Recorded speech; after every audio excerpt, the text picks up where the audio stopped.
Ал термешер ағайын туысқандар 15 баланы дүниеге әкелген. Қыздары бой жетіп, ұлдары ер жеткенде үйінде жалғыз қалған 80 жастағы анамыздың балдарына айтқан ақ тілегі. Қабыл алыңыздар.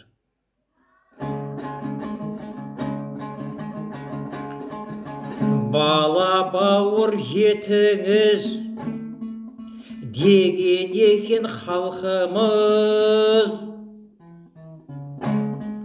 15 бала өсірген мынау отқан қартымыз.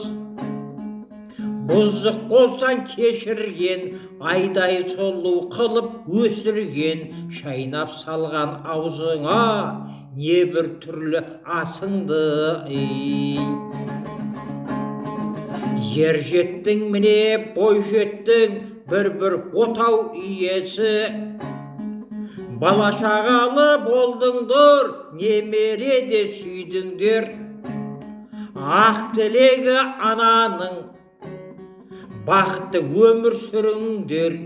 Ең болмаса балдарым, айна бір кеп тұрыңдар. Ең болмаса қыздарым, айна бір кеп тұрыңдар. Сөз бар мынау халқымда, асырайсың 15-ті. Сол 15-ің жиналып бір адамға келгенде, бір анаға келгенде кетеді ғой қиналып. Қиналмаңдар балдарым, айналайын жандарым. Қиналмаңдар қыздарым, айналайын жандарым. Ақ тілегі ананың, аман болсын балдарым. Аман болсын қыздарым, аман болсын туғаным. Жалған дүние бұл өмір, еген екен атамыз. Артымда қалсын балдарым, деді ғой мынау апамыз. Ақ тілегі ананың ойландырар сіздерді.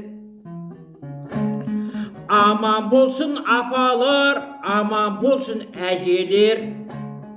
Тірісінде сыйлаңдар, анасы бар адамдар.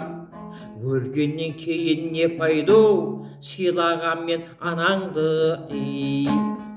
Тірісінде сыйлаңдар, анасы бар адамдар. Өлгеннен кейін не пайда, сыйлағанмен анаңды. Тірісінде сыйлаңдар, анасы бар адамдар. Өлгеннен кейін не пайда, сыйлағанмен анаңды, деп жазған екен термен. Ал қабыл алыңыздар.